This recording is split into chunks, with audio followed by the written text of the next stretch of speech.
And this foreman told me that. And I says, well, you know, I passed my test, and I served overseas, and I think I did what I was supposed to do, so I'm going to hold my position, and I'm going to remain here, you know. And I did.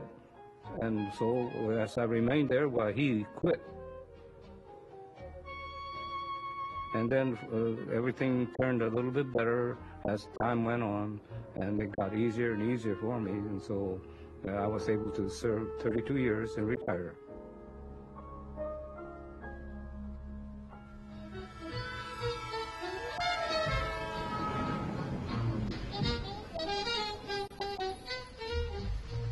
The train trip home was a nostalgic one for me.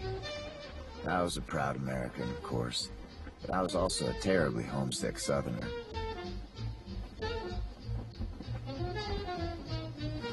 A porter came through our car calling, "Next stop, Mobile, next stop, Mobile." My buddy shouted, "That's you, Sledgehammer." A thrill ran through me. There were countless times it looked as though I would never live to see the next moment, much less live to make it. And now, here we were, rolling into the L&N station. When Eugene came back from the wall, he came directly here to see us. I remember him well, coming in with his uniform and all of his ribbons and all, and I thought, my, you certainly are handsome. I do remember thinking that, how he had grown up. He was no longer that little young friend of my young brother, Sidney. I suddenly had these two men in my presence, and I had that feeling about both of them.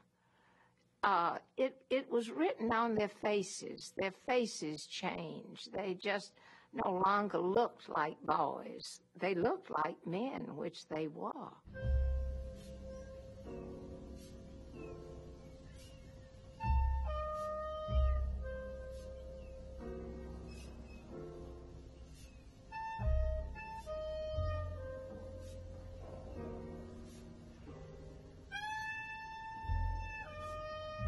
The war had made Mobile into a boomtown. But by the time Eugene Sledge came home, some 40,000 defense jobs had already disappeared. Some workers left the city for the small towns where they'd been living when the war began. Others moved north and west to bigger cities in search of work.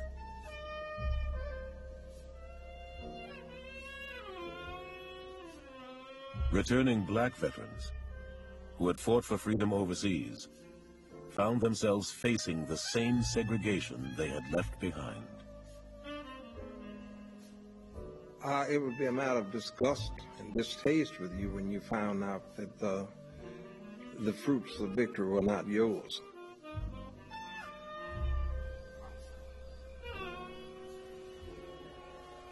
I never did appreciate going to work at night, and a police officer would stop you at night and said, "Hey boy, where you going?" And you come up to answer him. "You got your hat on. Take your hat off when you talk to a white man." And that kind of stuff. And I worked all night just about at the railroad and didn't have a car, so I had to walk home. I cried all the way home. It was hurt. John Gray eventually went on to college, became a teacher, and then a beloved school principal and community leader for 50 years in Mobile. Catherine Phillips briefly became an airline stewardess and married a former Navy pilot. Her younger brother Sid, who had encountered terrible suffering while serving with the 1st Marine Division and vowed to find a way to do something about it, went on to medical school and became a doctor. But there was one person for whom he could do nothing.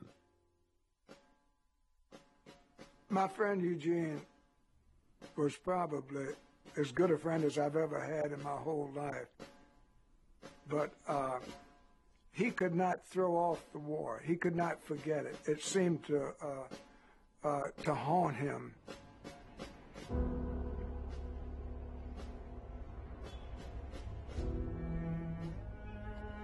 As I strolled the streets of Mobile, civilian life seemed so strange. People rushed around in a hurry about seemingly insignificant things. Few seemed to realize how blessed they were to be free and untouched by the horrors of war. To them, a veteran was a veteran. All were the same. Whether one man had survived the deadliest combat, or another had pounded a typewriter while in uniform.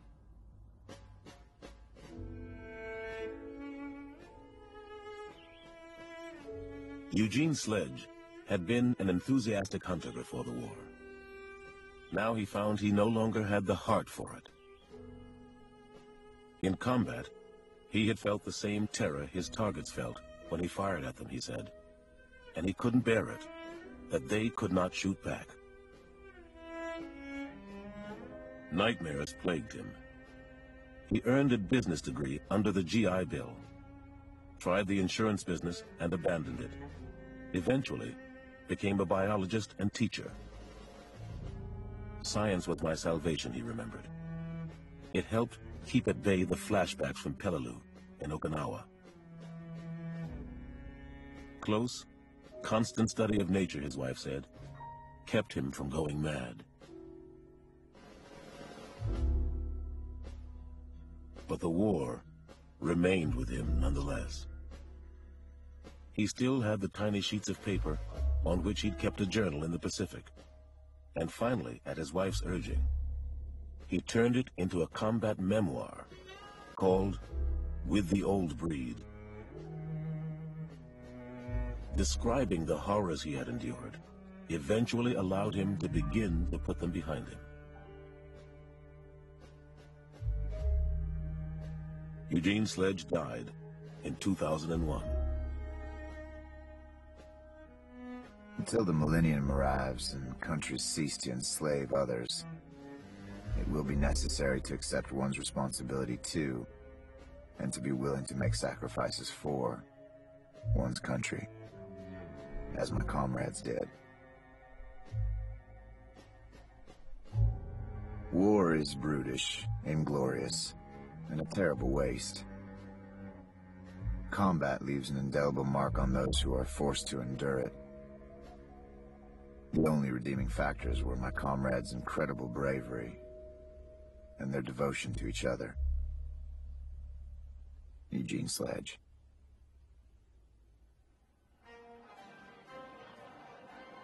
My hometown just gave me a hero's welcome. Couldn't ask for anybody to be any nicer to you.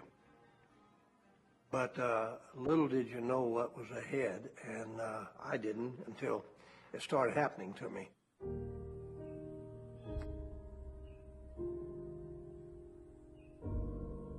Glenn Frazier and his brother Ovan, who had served with the Army in North Africa and Italy, happened to arrive home in Fort Deposit, Alabama, the same day. Their mother, Frazier recalled, seemed dazed to have both her boys back, but she remembered to give each of them the little pile of Christmas packages she'd bought and wrapped, but had been unable to send them during the war. When the boys stepped out into the street, they were mobbed by friends and neighbors, happy to have them home. Before Frazier joined the Army in 1941, he had confessed to a high school classmate that he loved her.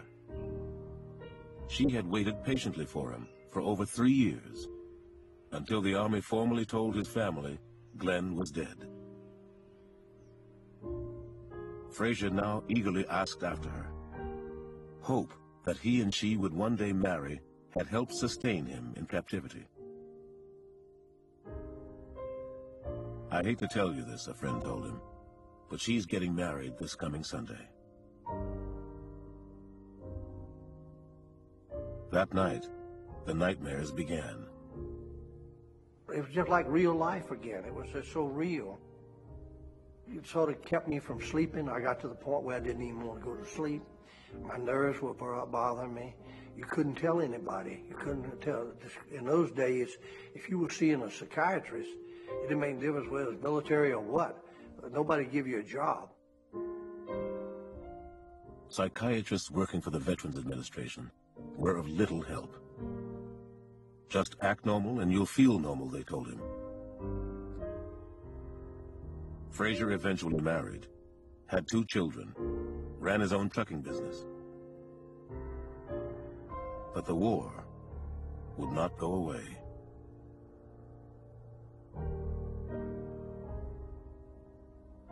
I hated the Japanese as hard as anybody, I believe, could ever hate for so long. And mine was as deep. I think I was justified in the hate that I had. But it come a time when it wasn't affecting them. They didn't even know I existed.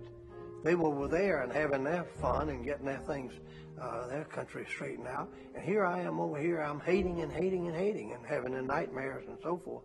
And I had to get rid of it. I had to throw it off because it was just completely destroying me. And I prayed and with the preacher's help, I got to the point to where I woke up one morning and I felt a little bit more arrested. But my war lasted actually another 30 years.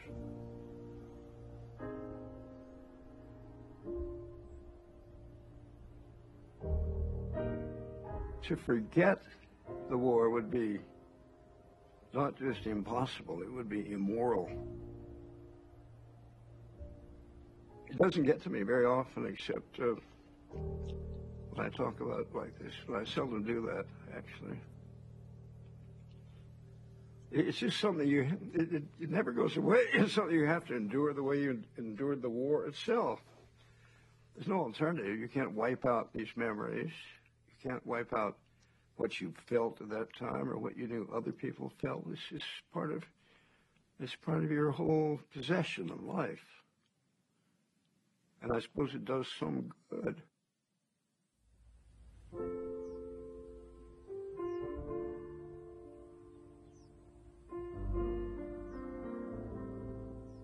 For all those Americans who lived through the terrible conflict, for those whose fathers and sons and brothers were lost or maimed, as well as for those whose only contact with combat was listening to the radio and reading the local paper.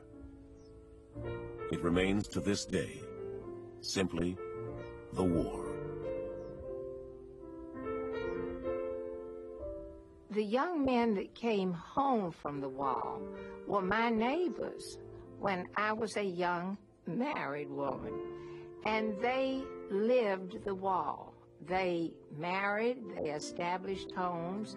We all lived in a wonderful little neighborhood where the homes were built for the GIs. And every night after we would get the children to bed, we would all gather and the boys would exchange stories. That was the great way of entertaining ourselves. The boy next door to me,